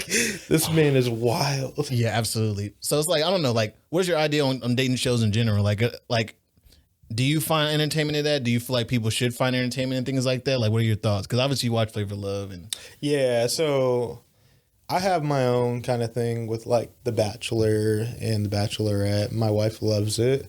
I don't know, like maybe a couple of years ago, I came to the realization that like all of this is really just scripted. Like, you know, I was reading like articles on it, and it's just like a lot of it's scripted. I mean, the connections for the most part are like I'm not gonna speak for their love, but like they at the end, like they do find whoever they marry and want to be with. But like a lot of the things that happen that are key points that they record and they put into the reels and everything are all just scripted events for the most part. I do watch it because I like to roast people. Like, how could you like not see this happening? Yeah. Like, yeah, like the drama. I like the drama. yeah. But yeah, no, like for the most part, like dating shows, I think they could be problematic to an extent. Like, again, it's like people not knowing what they're getting into. Like for the pop the balloon, like if people go on fully knowing what they're getting into, like fine, whatever. This is for entertainment. Yeah, but like, yeah, but for people that are going on to like The Bachelor, like the flavor, what is it? Flavor of Love. Yeah. Trying to find somebody in a very nuclear relationship, in traditional relationship of like, I'm going to be dating this person, but also they don't take into account they're going to be dating 20 plus other people at the same time. At the same time. Yeah, so it's like a Mormon household, right? Yeah. Like, That's how it feels. so, yeah, right. So it's, I don't think people realize the relationship that they're getting into all the time before they go on to these shows. I think some people do. They prepare themselves, but there's only so much you can prepare yourself for that. Yeah. But yeah, I mean, it's enjoyable to watch. I wonder what the study afterwards is of people that have gone on that show and they're following relationships. Like, are they better off? Are they worse off? Are they struggling in certain areas? Like, I wonder what that study is. Like, if there should be a study, that would be really good. Well, especially when it's like people like 90 Day Fiance and Dude, that show is crazy. yeah, I was watching Love at that for First a while. Sight or Love Is Blind or whatever. Like, Yeah. Yeah. like those shows. Like, I want to know the statistics really bad Yeah. because I mean, if it works, right? Like, If it works, then like we should all be getting on those shows. But Yeah. it's really it is a study though. Like they are pretty clear about that in the beginning of the shows. Yeah. At least the first seasons of a lot of those. Just a study. yeah, If people find love, they find love. If they don't, then they know that the study is false and what their theory is. yeah. He's like, the theory is not theorying. Yeah. 90 Day Fiance is crazy. I've never seen it. Really? I've only seen clips. Oh my gosh, dude, it's so crazy. Like, what do you say crazy? Like, what do you mean? Like, just the fact that like some of the scenarios, or like the fact It's that scenarios that people Yeah. get into. I think that people, again, like don't know what they're getting in Yeah, a sign different up way for it. though, right? Like Yeah. people like will start messaging people on social media and they'll get scammed. And like they'll go somewhere and they'll pay for their ticket to come and the person never actually shows up. And like they're like, yeah, it's like my third time that this has happened. It's like, dude, like you haven't learned from this. Yeah. Well, it makes me think too. Like Jubilee did a video. Was it Jubilee or Cut? One of them did a video, and it was like a dating video where they had like a bunch of people, and they swindle it down to two people, and they get them to date. The dude wins. You probably seen this clip. The dude wins, and when he wins, he goes, "Oh, I'm excited! I can't wait to tell my girlfriend." Yeah, I saw that one. And you're like, "Wait, what?" And they're like, no one checked if he was single first. It's like, I thought this was just like, I got a prize or something. Like, I didn't think it was like an actual thing. And like, part of me is like, is it scripted? or it's not. Because if it's not Well, scripted, they said had that to post they it. pulled him off the street or something Yeah. like that. So 'Cause I think it's like in Seattle or something like that. something like that, yeah. And I'm stuff like that too, where it like attests to what you're saying. Like some people just don't. Some people see it as completely fake, and other people see it as completely real. And like I think that, like you said, that part is the hard part for Yeah. people. Like, Yeah. one of my, I like dating shows. I usually care for the ones where it's like a group of people and they kind of find their own pick out of their litter. I don't really like Bachelor. It's cool. The concept is cool, but like one guy versus a bunch of women, Bunch or like of one women, girl versus a bunch of dudes.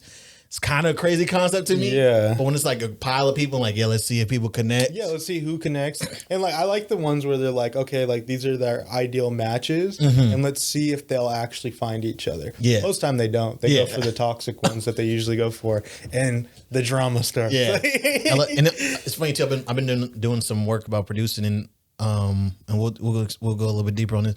But it was funny, like learning behind the scenes on reality TV. The scenarios on the show are real 9 times out of 10, or like they're like, they'll like lead people in directions. But the testimonials, they ask the testimonials in a way that like kind of creates people to create realizations. So like a guy, he did a video, and this is how he shows. He goes, I'm gonna ask you a question. I want you to answer. It's like, what'd you eat for breakfast? And then the person's like, oh yeah, I had a breakfast burrito. He's like, oh, who made the breakfast burrito for you? He was like, and then they take the clips of it. yeah. So it's like, who made the breakfast burrito? He was like, Tom made the breakfast burrito. It was like, what kind of burrito was it? Was it like a good burrito? Like, yeah, it had a bunch of stuff like that. It's like, you think Tom has it out for you? He's like, Tom has been kind of blah, blah, blah. It's like, so do you think that Tom made that burrito because he's in competition with you and he wants you to blah, blah, blah? Oh my God. And like, they'll lead people down these rabbit holes.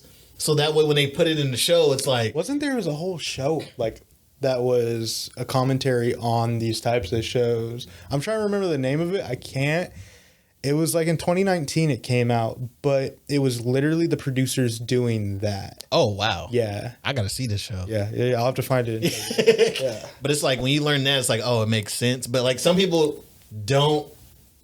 I wonder how many people really know, like, oh yeah, no, I'm about to get produced. It's like, no, I'm really coming into like when I think about Bad Girls Club, how many of them really watched the situation was like I don't think they knew what they were walking themselves into. But anyway. Oh, into the actual building and stuff? Yeah. Like they didn't know they were really gonna be fighting and stuff like that. We thought we were just gonna all get Then together. again, you do have the girls that just come in that want to fight. So it's like yeah, season people 2 makes know sense. what they're getting into, the people that don't know what they're getting into. Yeah. So with that, I wanted to kind of like, how do you like more get into the general concept of like shows, like YouTube shows getting picked up and getting put on bigger networks. right, yeah. Like what do you like? I just think that's a crazy I can never like I never would have put on my bingo card that YouTube show would have made it to like Netflix, Disney Plus, Paramount, put it anywhere. Soulja Boy did it first, No, I'm kidding. Did he? No. He always does it first. He probably got something. Yeah, he's got something. Yeah. But I think that like for the most part for YouTube, I think Cocomelon was one of the first ones for Netflix at least. That they fully went from YouTube to a paid service. It's cool. It's really cool to see because you're giving a freedom back to people that are like, they're doing all this on their own dime to produce this show, to build their own channel. And then, I mean, it's not even that far off to think about because like for video games in the early 2010s, a lot of people were like by themselves, and then they would have to join like Machinima and like these, like Rooster Teeth and stuff like that to actually make it bigger. So they're joining these bigger channels that like sign them and give them more money so that they can grow. So in a sense, like I don't have a problem with it. Yeah. Seems more creative, I think, and it's not just a bunch of people in a room that are like, how can we remake Lion King again? Like, how can we like for the 20th time, like. How can we remake, I don't know, like Friends or something? Yeah. Like, there's at some point, like the writers in the room have reached their potential of creativity for the shows that they've created in the past and in the future. So why not hire on some people with some new talent and also work with the experienced people that have seen fruition in this? Yeah.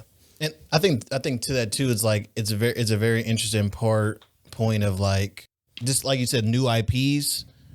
Because, like you said, okay, do I love Lion King? Yes. Am I happy for Mufasa? I love Mufasa. Yeah, most definitely. Yeah, I like Lion King 1.5. I was okay with Lion King 2. Great, yeah. You know, like I enjoy building upon ideas, but I think it is really like it's inspiring to like have someone create out an idea like Pop the Balloon and actually see it get picked up. Yeah, because it kind of it like opens that door, especially like the last, I would say, let me think, probably like the last 20 years technically, I've seen the film industry evolve. Yeah, because before, like if you didn't go to film school, it was a wrap. Yeah, like it was like you got to go to school and get the film degree, and then you can be in film. Like, yeah, we're not picking you off the street like this, that, whatever. Yeah, and like YouTube was kind of like that middleman where it's like, no, I can like go on this thing, learn these skills, and apply them. Yeah, but even then, like you still wouldn't get respected. You only get like to a certain degree. Yeah, like we'll let you come on set, work a camera, but you won't be a producer. You'll never be a producer. Yeah, and now it's like with this, like. It kind of gives hope, like, oh no, like if you actually do your due diligence, you can actually like kind of do it outside the lines of traditional, which some people feel like isn't right, and other people feel like hell yeah, brother. So it's like if you're gifted in an area naturally, why not? Like I fully believe that. Like if you are gifted and have the know-how, coming from like high school to like go into the film industry, and you don't have to go through film school, and you're at the same level as the people that are graduating at the end, like I think that like, oh man, I'd pick up that 18-year-old because they have more what's the word I'm looking for? They have like this different type of zeal to them. They've built this on their own. They haven't had the formal education and they've gotten this far. Like, oh, like he's gonna be big. Yeah. Like, of course. Yeah. Yeah. And I agree with you. Like sometimes people have a natural talent, and like, because obviously some people have the natural talent, and other people like grow, or like people are gifted and some people get the talent, whatever one you have to build upon. And I definitely like attest, like if you got the ability to like see it, like, yeah, why would I not pick that person over the other person? Because we could teach him the necessary skills to apply it. The other person, we got to teach him to even see. Like, he don't even understand. Like, and that's most jobs nowadays too, right? Like, you have to have like certain skills, and then like you don't even have to know how to do the job. Like, if you're a people person, like, and you can talk on phones, but you don't know how to do like all this extra stuff, like we'll train you to do that. Like a lot of people can't just talk to people. Yeah, so people can't have a conversation. Right. So yeah, I just thought it was pretty cool, like to see that happening. And again, I hope more happens. I feel like I've seen, like to your test, like Coco Melon. There was another show, I can't remember her name, but it was like a couple of YouTube places that I feel like I've seen them like kind of get picked up for like a season or two. Oh, what's her name? Oh, I think I know who you're talking about. She put on like Prime or something like that. Yeah. I know you're talking about. I can't remember her name either. She's like really goofy. Yeah. Yeah. I know you're talking and it's like stuff like that where like I've seen like people get picked up, but I don't know, something about maybe because Netflix is this giant now. Yeah. And like to see, I don't know, I think it's just cool. I get excited every time I see somebody winning. So yeah, I'm excited. I hope I see more of it. Yeah. I mean, again, obviously the success of something like this will dictate that. Like, well, will we try this again? Yeah. But I think Netflix has been really good at like even with the comedy specials, like giving all those people chances that technically like Comedy Central and other people, HBO wouldn't give them. Yeah. They got their chance and they were making big money. So it's like proof that like, first of all, you guys don't know what you're talking about. Second of all, hey, let's take the risk. It's worth the reward. What the last thing I want to get into before we head out of here, because I don't want to hold you up, is obviously it's April 5th. So we had April Fools on Monday. And it was a lot of crazy stuff happening on April Fools. It was some good jokes, and there was a lot of stuff like, it's cringe. Yeah. Social media was going crazy. Yeah.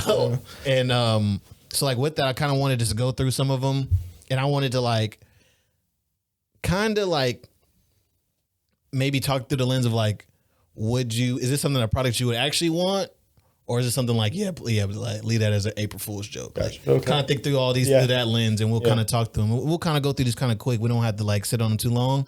But the first one I put on here, which I don't know if you saw, was a chocolate dropper tiny desk. Yeah, I didn't actually see the picture of that one. Yeah, though. so Kevin Hart, his like tag is like chocolate dropper. Like that's his rapping. And I don't know if he got like some songs that he made, like parodies and stuff like that. And on April 1st, they dropped a tiny desk of him performing. Oh my God. And it was hilarious. It was like 10 out of 10. I just like, granted, the first one obviously is not like if we won or not. It did happen. But it's like how do you feel about the idea of like, you know, more like parody artists going on Tiny Desk? Like when you think of like a Weird Al Yankovic, or and stuff like that. Like, what was your thoughts on that? I mean, do you watch Tiny Desk? Not really. No. You should get into it. I put Sade on. Did you? Yeah. What's it about? Tiny Desk Studios. Basically, NPR has this thing called Tiny Desk Studios, where they have like this set, and it's a real intimate set. There's like a bunch of people like kind of crowd around them, and they get a bunch of different acts to perform for, you know, like a little mini performance. It started off with like I don't want to say lower level as far as like talent, but more like little, like not as known. We actually had a guy from Sacramento Philharmonics. Okay. They did a competition. He won, and he did a Tiny Desk. Interesting. So that's like what they do. Like they find these artists, they bring them together, and then they do a performance, and then they record it and share it, and it's always so good. I've always appreciated it. Yeah, I mean, if they want to do it, they can do it. It sounds like just a platform to do just that. Like, yeah. I mean, Kevin Hart's been doing that for a while, right? Like, yeah, he's hilarious. Like, yeah, like I don't have a problem with it. Like, yeah, that makes sense. Yeah. I'll go check it out after this. Yeah, it's pretty funny too because he talks a lot. It cracks me up. Yeah, the man's hilarious. Did you see the Raising Cane's and Cardi B moisturizer? Oh my gosh, yes. It was so funny, bro. Like that.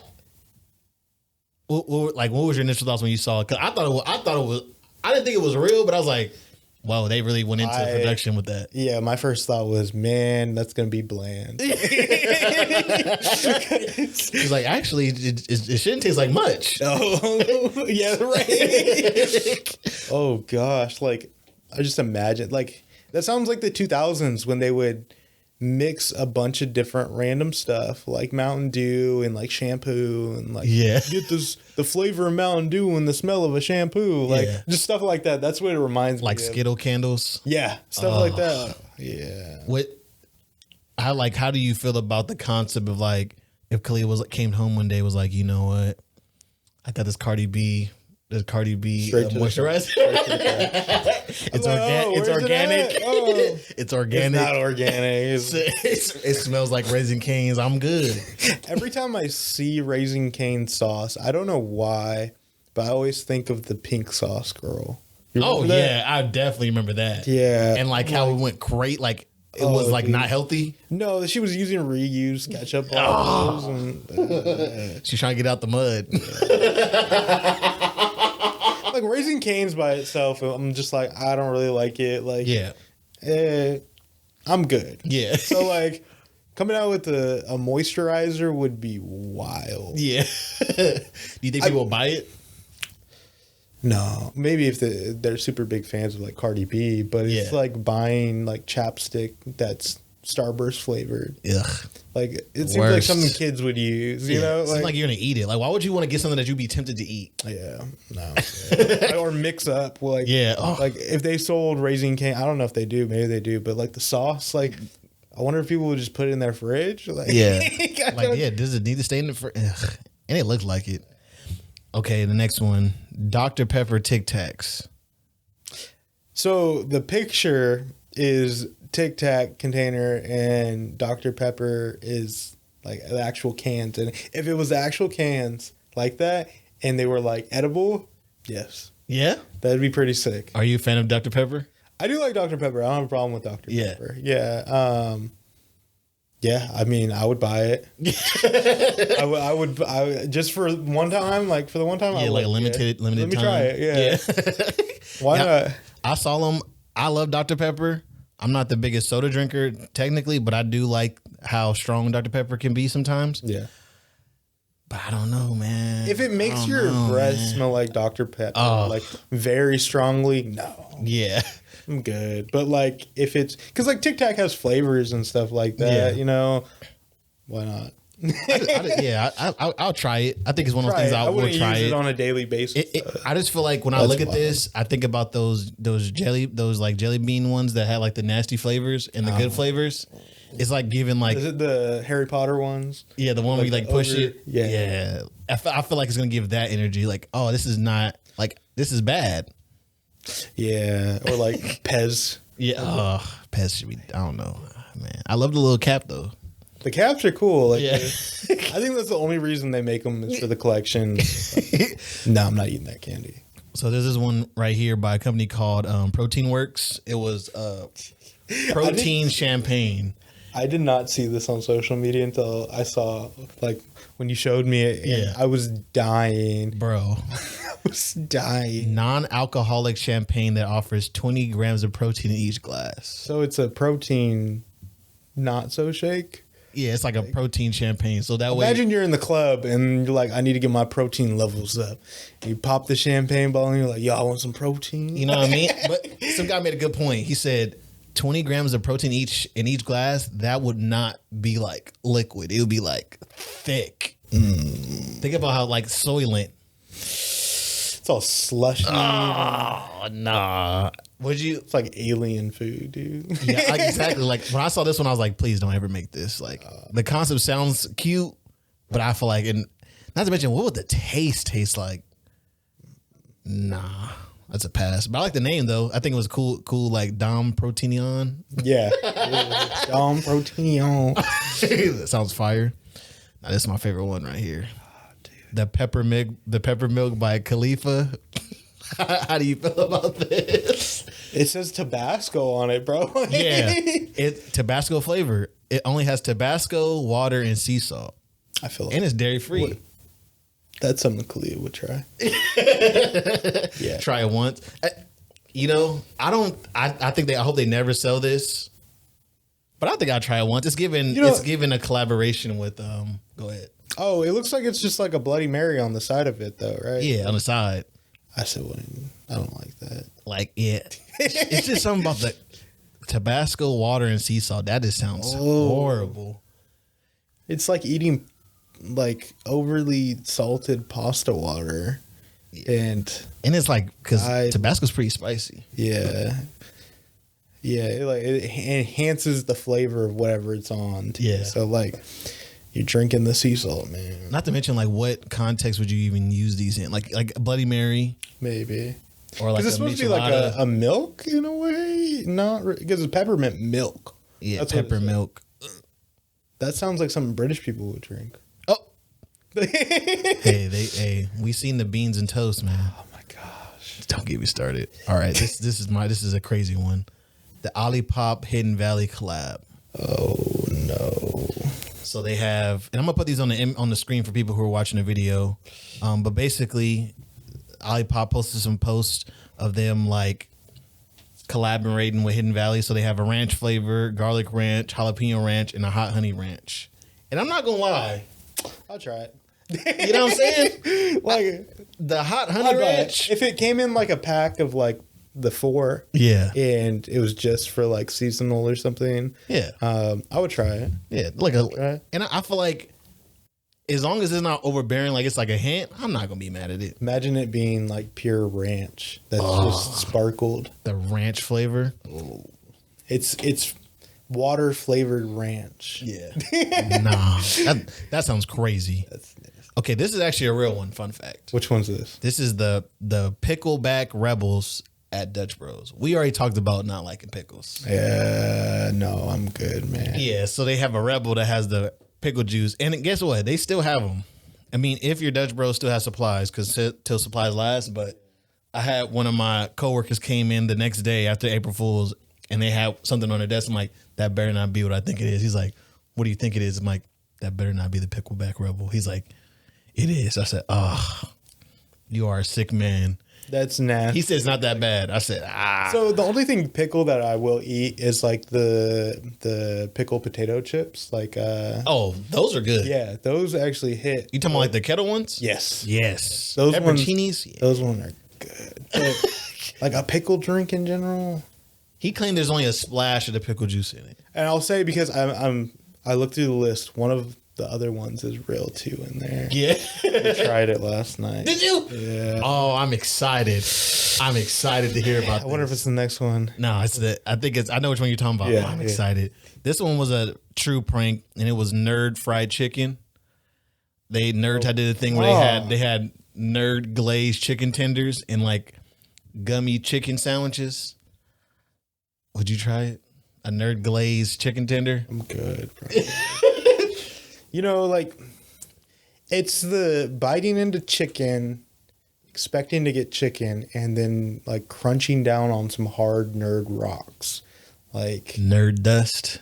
yeah, okay, if it's nerd dust, still no. Still no though. Like no, I don't know. Like there's a certain type of sweet that you can go to for meat, and then there's a certain sweet that you can like Stay away from. yeah. Nerds just have like that too fruity of a flavor for chicken at least. Yeah.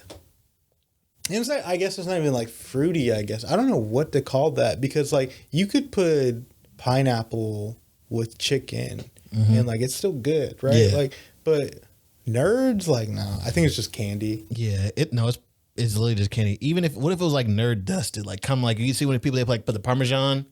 It's like it's like the dust. Just a little bit on top of it, like sprinkle. Yeah, no. I'm good. This is the next one. Terry's chocolate mint toothpaste. You know, I could see this being real. Yeah. I could actually see this being real. It could be like flavored chocolate, but be charcoal toothpaste. You know? Yeah. Again, maybe something for kids. Yeah. But like, I would not as an adult. I even feel like I don't want to do that because I don't want to be ingesting toothpaste. Like as I brush my teeth now, like I'm not ingesting. I'm trying to keep it in my mouth and spit it out. Yeah. But with something like that, I feel like you'll be more apt to like swallow Like, a little eat bit. it. Yeah. Not to mention, you ever like ate a lot of chocolate, or you like see a kid eat a lot of chocolate and they have the chocolate on their mouth? Yeah. I hate the way that looks. Yeah. So I'm gonna pass on this. But again, like you said, I'm pretty sure somebody out there that probably would really, really love that. Yeah. Just Patch Kids. So gummy bears. I'm not mad at this. No. Yeah. I think I would probably buy this more than Sour Patch Kids sometimes. Just an alternative. It is. Yeah. No. Like if they did that, like it makes sense. Yeah. It's like it's opening a whole nother market. Yeah. So yeah, I would try it. I would try too. This is another one I'm excited for because I'm a peanut butter jelly fiend. Oh, dude, I love The Reese's chocolate infused bread. Dude, this is just cake. Like, Yeah. I saw this and I was like, so it's a Reese's with jelly cake. Pretty much. That's what I thought immediately. I was like, why aren't they selling this already? Like, You know what I'm saying? or Like, like you know how they have the prepackaged boxes for cake and stuff like that? Yeah. They could sell it like with a pack and it would make sense. Yeah. I don't know if I would eat it. no. Sounds. I mean, white bread is pretty sweet now that I've been living on wheat for a long time. Yeah. I go back, I'm like, dang, this actually has like a sweet taste to it. yeah. So, I mean, it's like, if it's going to be that lane, why not put a little chocolate twist on it? But the Reese's peanut butter is actually real. So just the bread is Yeah, fake. I've seen that before though. Yeah. In the Reese's peanut butter. I didn't know they had a peanut butter. It blew my mind. This one is specifically for you. And this was a baby translator. I don't know if you saw the video. I don't think so. Or the one that you posted. I didn't see the video of this one. This one's funny. Like, Hey everyone, we're here to tell you about this amazing new app that we didn't even believe ourselves until we tried it. This app translates your baby so you can fully understand what they're trying to say. Too good to be true? That's what we thought, but then... I liked your hair the old way. Cool, right? As parents, we're always wondering what our babies are trying to say, and now we know. He thinks I'm strong. My 1-year-old is constantly saying no, but now I know no means yes sometimes. And sometimes no means dog, and sometimes no means chair, so it's really clearing up things around the house. Have fun chatting with your baby. Download the app today with promo code April Fools. It says, please don't look at me pooping. yeah, dude, if that was real. Like that's a game changer because my son just like kind of babbles on about stuff. Some lo-fi. Sorry. No, you're good. Not right now. Yeah, my son just like babbles on about stuff sometimes, and we're like, "What did you say?" Yeah. Or he'll say like a word and then like some babble, and then clearly a word in the middle, and then like babble on. Like, you know, did you ever play Black Ops 2? Yeah. Or Black Ops 1? So like when you're in the main screen and they're just saying numbers, like what do the numbers mean, Mason? Yeah, exactly. Like, I joke with my wife about that because he'll start talking hello, blah, blah, blah, like go on, and I'm like I mess with her. I'm like blah, blah, blah, 5, 7, 9, 24. I'm like what do the numbers mean, Mason? She doesn't get it. Yeah, she didn't play. Yeah, she's like yeah, what are you doing? And then the last one, and I'm assuming this is the one you said that you tried. Yes. Was the Popeyes pickle menu. So we tried the drink last night. Pickle lemonade. Was it? It was bad. It was bad. Yeah. Did she like it? Or does she like pickles? She loves pickles. She didn't like it. It's like, I think she expected it to have like a sweet side to it also, and it didn't have as much as sweet side. It didn't mix well, I should say that. Yeah. I tried it. It tasted like a pickle went to the bathroom into the cup. Yeah. That's what it tasted like to me. Yeah. It's nasty. Yeah, it was just like, not it. I'm good. Yeah. Did you try any other stuff? We wanted to try some of the other stuff, but they didn't have it, I think, at the location. Dang. From what I can remember. Either that or we just didn't want to risk it all. Risk it all. Yeah, because I've had fried pickles before. I've had fried pickles before. I don't Not like bad. pickles, but Yeah, those aren't bad though. Yeah. I could deal with those. Especially when they're coins.